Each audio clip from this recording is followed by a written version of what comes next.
You didn't know how much time passed while you were with the banker. It felt like an eternity. He'd said he'd start with the simple stuff first, the tithe of meat. He took out your eyes and stuck them in your mouth, in your small cell made out of cartilage and rusted iron. You had to keep your mouth open to see.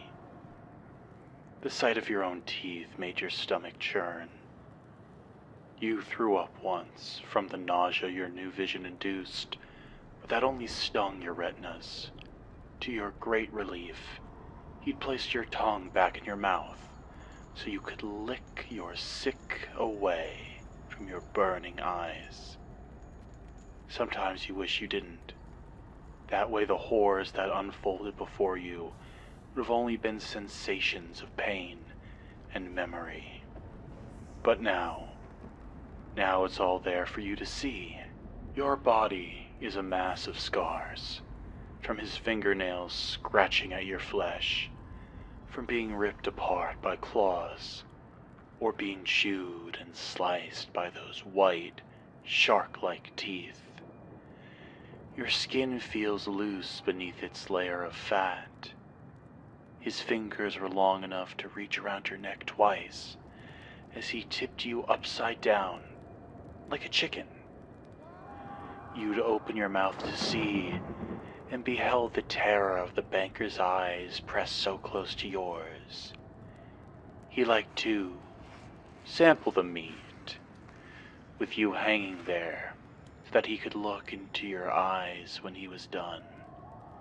When he finally let go, you fell forward onto the floor, with blood running through your hair and down your spine. Every intake of air after that, it hurt. Once he moved to your toes. He replaced them with the toes of someone else also named Varos. Then came your hands, then your feet again. Each time you lost a part of yourself, the banker gave you another piece of himself instead. And each time he looked upon your empty sockets, grinning with glee. This was not some ritual sacrifice. No one ever came to watch him butcher you. He did this just because he wanted to do it. There wasn't any other reason than that. And then, one terrible night, when you were made up more of the other, the door opened.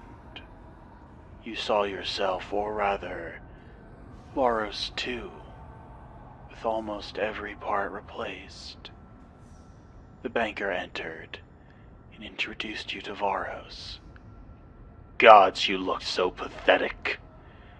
For some reason you knew your skin looked wrong on the other body. This strange imposter, Varos, didn't wiggle your fingers right. They weren't as dexterous as they should have been. And your eyes were different too, not as expressive. The banker commanded the two of you to fight. In that moment, you think Varos too hesitated, while your eyes filled with hatred.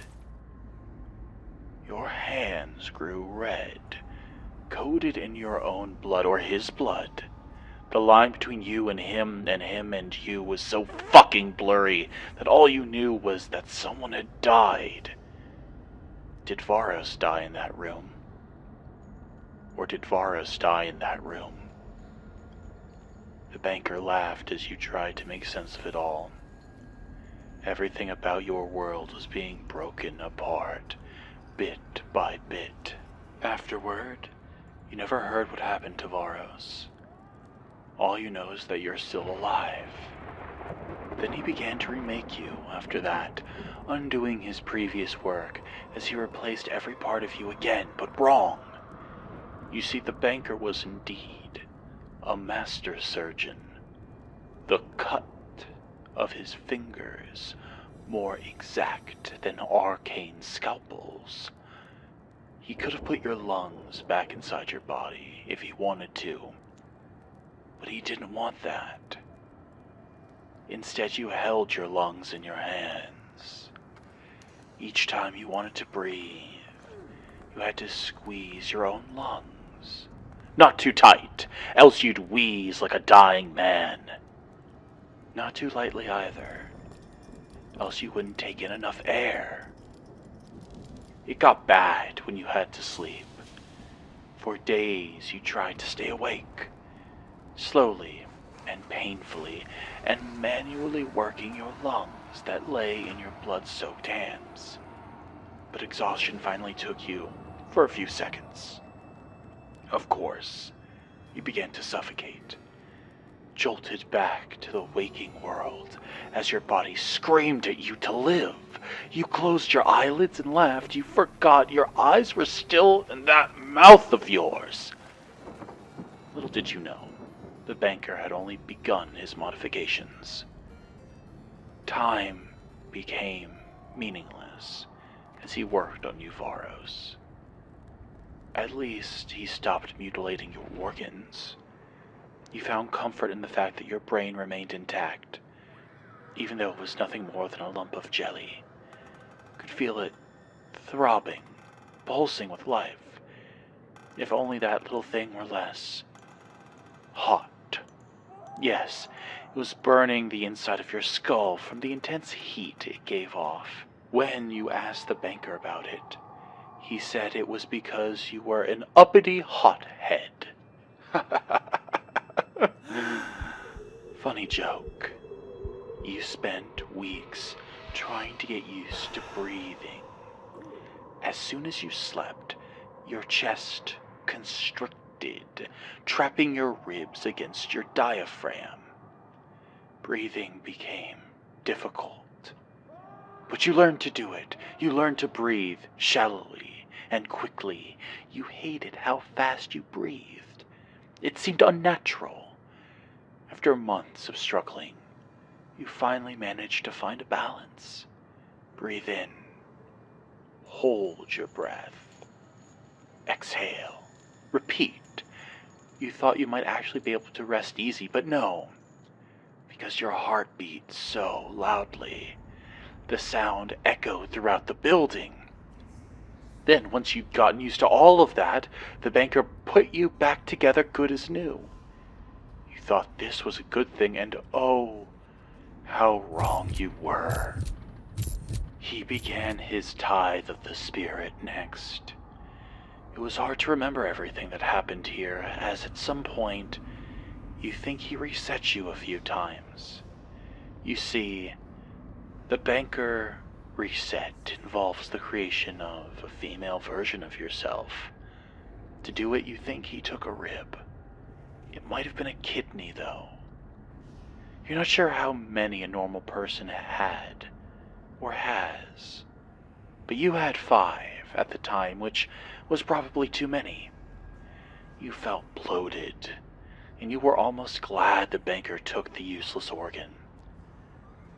I don't need to explain to you the birds and the bees, do I? Especially when you were the bird, the bee, and the baby. Yeah. Probably not, right? Some things were always lost in the process, but he never gave the baby enough time to learn everything. You had to kill your mother and father so many times. Technically, they were your mother and father, right? It's hard to know. Varos died long ago, and then you hoped for the death blow as the banker rearranged your elbow. Are you a child? Are you a man? Are you Varos? Does it matter? The banker said you were meat. In the process, you know, he resurrected your old comrades. At least, you remembered them to be the soldiers that died with you at Deprez. You had to kill them all, one by one. Then, just when you thought it was done, the banker had you swap places with one of the soldiers. You lived each one of their deaths through their eyes. As you butchered them, there was nothing you could do. Once you became a grandfather clock for a week. Fingers aren't made to tell time like that. The banker said he needed to test something out. Maybe he wanted to see if you really were a human being. Who knows? What matters is he eventually put your arms and legs back where they belonged. You don't remember the tithe of the mind. That period was the worst part, you think. You don't think your mind could take it. However, you still weep uncontrollably when you try and cast your mind back to that time. It was too much to bear. You're lucky your mom got you out. The banker came to you one day. He fixed you, made sure all your parts were back where they were supposed to be. Then he fed you a meal, your favorite meal cooked to perfection.